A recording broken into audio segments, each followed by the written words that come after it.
Deputado, eu queria pegar o gancho final dessa sua fala, justamente sobre esse pedido absurdo, né, de prisão e sobre os governadores aí prestando apoio ao Cláudio Castro. E queria emendar aí em duas perguntas. Bom, a primeira em relação ao governo federal. Nós vimos uma confusão ali no início, né? O governo federal tentando escapar, se justificar, porque não participou do início, porque não prestou apoio. O diretor-geral da Polícia Federal numa posição assim mega constrangedora, tentando explicar por que a PF se recusou a participar, e depois teve a reunião ali com o ministro da Justiça e o governador. E anunciaram a montagem de um escritório. A primeira pergunta é: já existe no radar alguma medida concreta saída dessa reunião ou desse escritório que vão montar, ou por enquanto ainda só está no papel? A segunda pergunta é: desses governadores que prestaram apoio ao Cláudio Castro, e ali nós tivemos logo no início tanto o Caiado em Goiás, quanto o Ratinho Júnior também já oferecendo ajuda até mesmo das suas próprias forças policiais. Existe um caminho realmente para que esses governadores possam ajudar o Rio de Janeiro com força policial de fato, e o Rio de Janeiro avalia nesse momento que essas forças realmente podem ajudar, existe um mecanismo jurídico-político para que isso aconteça, está sendo planejado algo nesse sentido?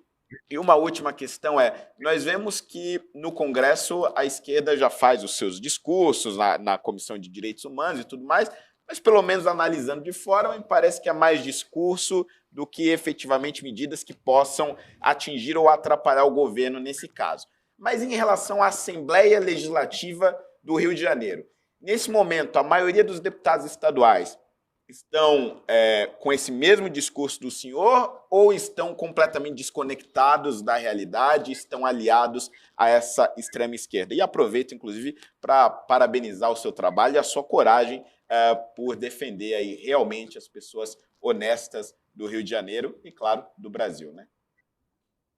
Fernando, muito boa a sua pergunta, e eu também devolvo aqui o elogio, acompanho o seu trabalho, e tanto eu quanto você fomos forjados dentro de uma batalha ideológica, sim. Eu me orgulho muito, por exemplo, de ter sido candidato a vice-prefeito do Rio de Janeiro, ao lado do senador Flávio Bolsonaro, em 2016, ter me elegido o deputado mais votado em 2018 e sido reeleito agora na última eleição. Quero dizer de forma muito objetiva, a gente tem que sair do discurso, até porque a gente está fugindo nesse momento de uma questão meramente ideológica. A gente tem as nossas convicções, a gente defende incondicionalmente a vida, a liberdade, as forças de segurança, mas nesse momento, como eu falei anteriormente, tem sido uma palavra recorrente do governador Cláudio Castro, a gente não está pensando em eleição. A gente quer libertar o Rio de Janeiro e devolver essa parcela do território através do enfrentamento e da implementação da força coercitiva do Estado contra o narcoterror e o crime organizado. De forma muito direta. O governador Cláudio Castro ele fez tratativas com as esferas adequadas no âmbito das forças de segurança federais, no caso a Polícia Federal, as Forças Armadas, por diversas vezes. Foi negado com o argumento de que o atual presidente da República, infelizmente, não é favorável à implementação de uma medida de garantia da lei e da ordem, que é um dispositivo constitucional para o exercício para o emprego dessas forças federais. A partir daí, todo o diálogo, cumprindo inclusive o que está determinado, toda a burocracia determinada na DPF, há um constante planejamento. Essa ação, por exemplo, do governo do Estado, ela teve um planejamento de quase um ano, ela aconteceria por 5 vezes anteriores e acabou não acontecendo por fatores externos.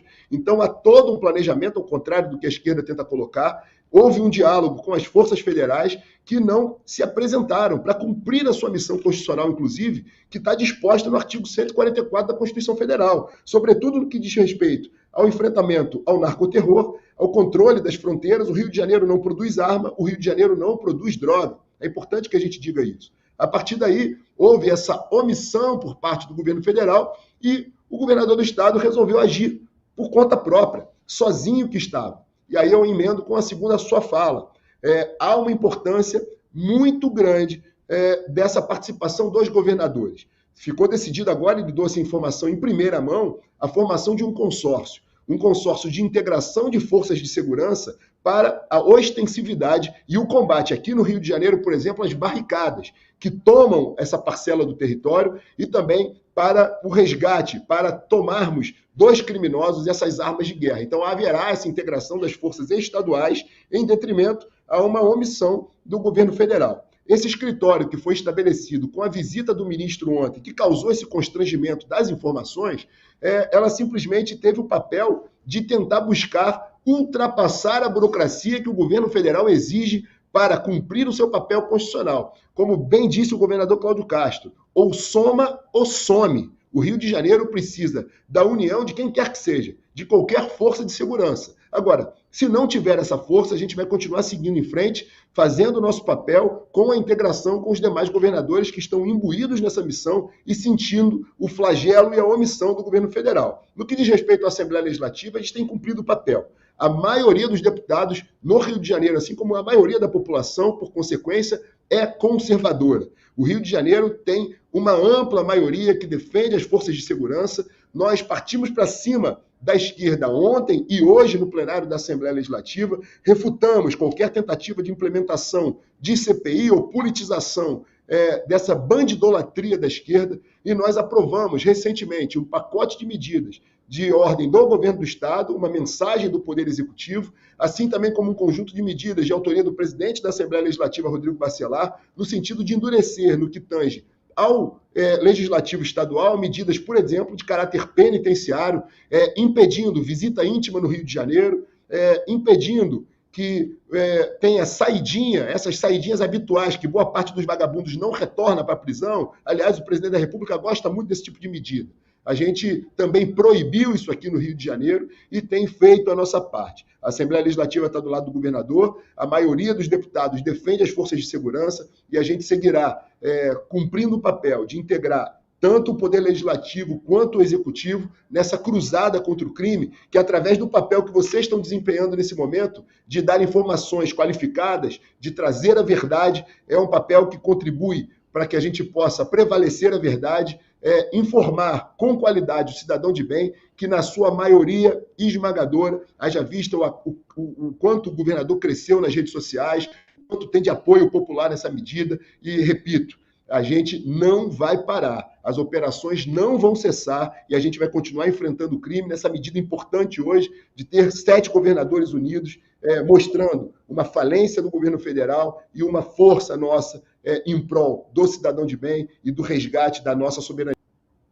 Deputado, eu vou lhe fazer uma última pergunta e reputo que essa seja a pergunta mais difícil, mas ela não é uma pergunta para Vossa Excelência, ela seria uma pergunta para o governador. Portanto, se Vossa Excelência não puder responder, é só dizer aqui que não está na sua alçada. Mas eu acompanho a política no Rio de Janeiro, além de acompanhar no Brasil todo. Afinal de contas, o Rio de Janeiro, a capital do estado do Rio de Janeiro, é o cartão postal do país, né? É a cara do Brasil, isso já há muitas décadas. O crime organizado é um problema conhecido, ninguém nega. Alguém precisava tomar uma atitude, parabéns ao governo atual que o fez. Nós sabemos que o nosso presidente da República acredita que traficantes são vítimas, muito embora eu nunca tenha visto um usuário de cocaína batendo no traficante porque faltou o fornecimento, mas o contrário, porque faltou o pagamento, eu já vi por diversas vezes. Eu acredito que a força policial, por ser a expressão do monopólio da violência, ela não deva carregar flores. Acredito também que este governo faz tudo para atrapalhar. Como professor de direito, conhecedor de direito criminal, eu aplaudo esta medida. Inclusive, especialistas em política penitenciária, como o professor Peri Chiquido, ele diz que, em pesquisa com os próprios criminosos, o crime no Brasil só melhora com pena de morte, prisão perpétua ou fim dos regimes de progressão de pena. Mas eu trago uma pergunta que é a mais difícil e que foge do espectro da esquerda, que fica dizendo, é uma chacina, onde já se viu, é violação de direitos humanos. Isso é frufru para quem não tem o que falar. Porque se a esquerda tivesse que fazer uma pergunta difícil, seria esta que eu vou fazer, mas a esquerda não faz, porque se trata de alguém que o governo Lula tem em alta conta. Esta operação ela vem a lume no momento seguinte aos benefícios dados ao senhor Ricardo Magro, dono da Refit, que é a maior devedora do estado do Rio de Janeiro e maior devedora do estado de São Paulo, que é uma das grandes aberrações do setor energético, e ela volta a operar no Rio de Janeiro. Existe alguma correlação aos benefícios da Refit e dessa operação? Não existem, ou o deputado, porque como eu disse, é uma pergunta que não lhe cabe, ou não existe relação nenhuma? Olha, Pavinato, eu fico muito à vontade para responder essa pergunta. Em primeiro lugar, porque eu quero que a Refit se exploda. Muito embora considere que qualquer empreendedor, qualquer empresa, sou um liberal no campo econômico, seja muito bem-vinda. Nosso desenvolvimento econômico é baseado no empreendedorismo. Agora, quem só nega imposto não pode ser respeitado.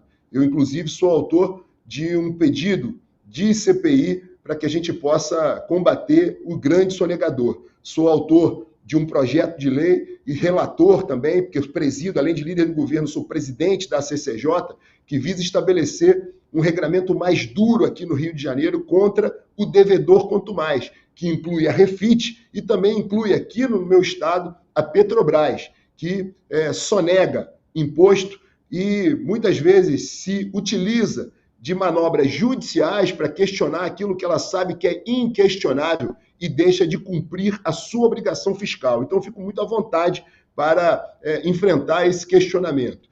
O fato é que a Refit continua operando no Rio de Janeiro porque ela conseguiu, através de manobras e utilizando o que a legislação tributária permite, buscar uma espécie de parcelamento para que possa continuar as suas atividades aqui no estado do Rio de Janeiro. A gente sabe que há deflagrado no país, inclusive aí no estado de São Paulo, uma grande operação de desmonte de quadrilhas que atuam no setor de combustíveis. Mas a gente precisa ir além, combater a lavagem de dinheiro, combater essa tomada de territórios que afronta o cidadão de bem, combater outras atividades econômicas em prol do crime organizado. Então, quero dizer que não tem relação direta nenhuma. O que existe é um cumprimento de mais de 100 mandados de prisão, existe uma parcela de vários cantos do Rio de Janeiro que está tomada pelo crime organizado. Repito, ninguém estava naquela mata, não era uma festa da cueca naquela mata. Aqueles marginais que foram abatidos pelo estado do Rio de Janeiro, eles estavam portando arma de guerra, estavam paramentados com uniformes de guerra e houve uma ação contundente da polícia. Repito, no Rio de Janeiro a gente não vai retroceder. E refuto aqui qualquer fala que a esquerda diz, por exemplo, de chacina. O Rio de Janeiro e o governador Cláudio Castro fizeram uma faxina no Rio de Janeiro e essa faxina não vai parar. Quem portar fuzil no Rio de Janeiro vai ser abatido pelas forças do Estado. Eu gostei da festa da cueca na mata. Né? O nosso ministro fica falando em Brasília. O 8 de janeiro não foi nenhum domingo no parque, não é? As mega-feiras não foram nenhuma festa da cueca. Tem toda a razão. Deputado, o que eu posso lhe dizer? Depois da sua honestidade, somente muito obrigado e dizer que esse canal está aberto a Vossa Excelência sempre que tiver algo a contribuir conosco e o que precisar da gente, estamos aqui. Fique não retroceda. Deputado. Um abraço, Rolly, uma honra. Um abraço, bom trabalho.